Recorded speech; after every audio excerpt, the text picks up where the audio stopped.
अध्याय 46। तब इस्राएल अपना सब कुछ लेकर बेरशेबा को गया और वहां अपने पिता इसहाक के परमेश्वर को बलिदान चढ़ाया। तब परमेश्वर ने इस्राएल से रात को दर्शन में कहा, हे याकूब, हे याकूब। उसने कहा, क्या आज्ञा?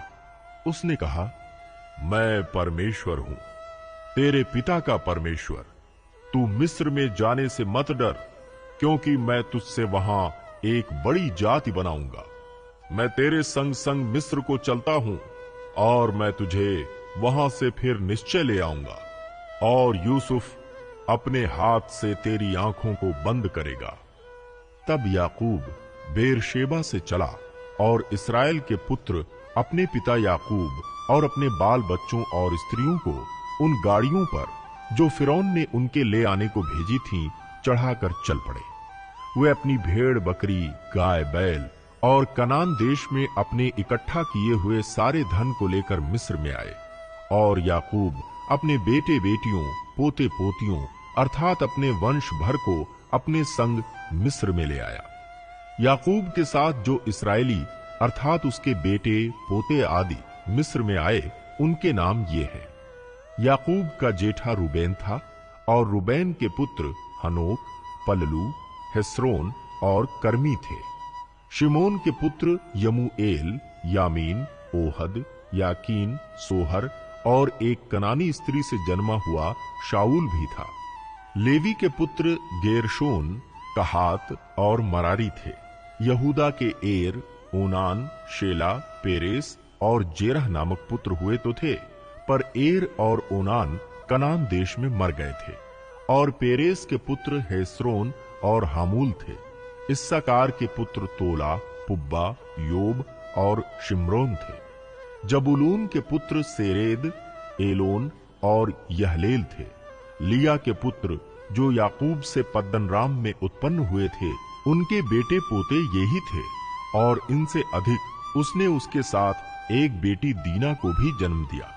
यहां तक तो याकूब के ये सब वंश वाले 33 प्राणी हुए।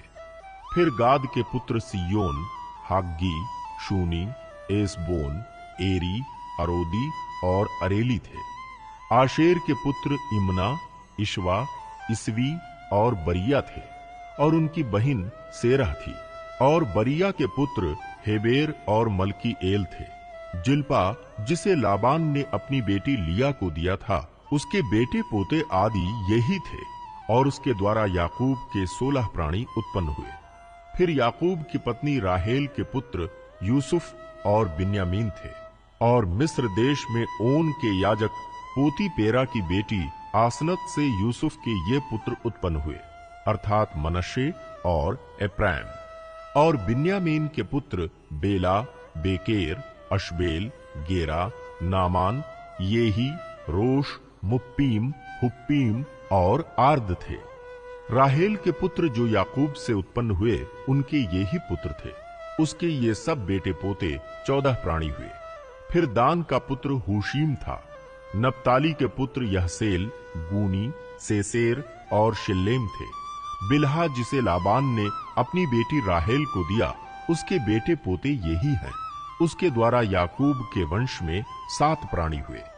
याकूब के निज वंश के जो प्राणी मिस्र में आए, वे उसकी बहुओं को छोड़ सब मिलकर 66 प्राणी हुए। और यूसुफ के पुत्र जो मिस्र में उससे उत्पन्न हुए, वे 2 प्राणी थे। इस प्रकार याकूब के घराने के जो प्राणी मिस्र में आए, वे सब मिलकर 70 हुए। फिर उसने यहूदा को अपने आगे यूसुफ के पास भेज दिया कि वो उसको गोशेन का मार्ग दिखाए, और वे गोशेन देश में आए। तब यूसुफ अपना रथ जुतवाकर अपने पिता इस्राएल से भेंट करने के लिए गोशेन देश को गया, और उससे भेंट करके उसके गले से लिपटा, और बहुत देर तक उसके गले से लिपटा हुआ रोता रहा। तब इस्राएल ने यूसुफ से कहा, मैं अब मरने से भी प्रसन्न हूं, क्योंकि तुझे जीवित पाया और तेरा मुंह देख लिया। तब यूसुफ ने अपने भाइयों से और अपने पिता के घराने से कहा, मैं जाकर फिरौन को यह कहकर समाचार दूंगा, मेरे भाई और मेरे पिता के सारे घराने के लोग जो कनान देश में रहते थे, वे मेरे पास आ गए हैं, और वे लोग चरवाहे हैं, क्योंकि वे पशुओं को पालते आए हैं, इसलिए वे अपनी भेड़ बकरी गाय बैल और जो कुछ उनका है सब ले आए हैं। जब फिरौन तुमको बुला के पूछे तुम्हारा उद्यम क्या है, तब ये कहना, तेरे दास लड़कपन से लेकर आज तक पशुओं को पालते आए हैं, वरन हमारे पुरखा भी ऐसा ही करते थे। इससे तुम गोशेन देश में रहने पाओगे, क्योंकि सब चरवाहों से मिस्री लोग घृणा करते हैं। अध्याय 47। तब यूसुफ ने फिरौन के पास जाकर यह समाचार दिया, मेरा पिता और मेरे भाई और उनकी भेड़ बकरियां, गाय बैल और जो कुछ उनका है सब कनान देश से आ गया है, और अभी तो वे गोशेन देश में हैं। फिर उसने अपने भाइयों में से 5 जन लेकर फिरौन के सामने खड़े कर दिए। फिरौन ने उसके भाइयों से पूछा, तुम्हारा उद्यम क्या है? उन्होंने फिरौन से कहा, तेरे दास चरवाहे हैं और हमारे पुरखा भी ऐसे ही रहे। फिर उन्होंने फिरौन से कहा, हम इस देश में परदेशी की भांति रहने के लिए आए हैं, क्योंकि कनान देश में भारी अकाल होने के कारण तेरे दासों को भेड़ बकरियों के लिए चारा न रहा, इसलिए अपने दासों को गोशेन देश में रहने की आज्ञा दे। तब फिरौन ने यूसुफ से कहा, तेरा पिता और तेरे भाई तेरे पास आ गए हैं और मिस्र देश तेरे सामने पड़ा है। इस देश का जो सबसे अच्छा भाग हो उसमें अपने पिता और भाइयों को बसा दे, अर्थात वे गोशेन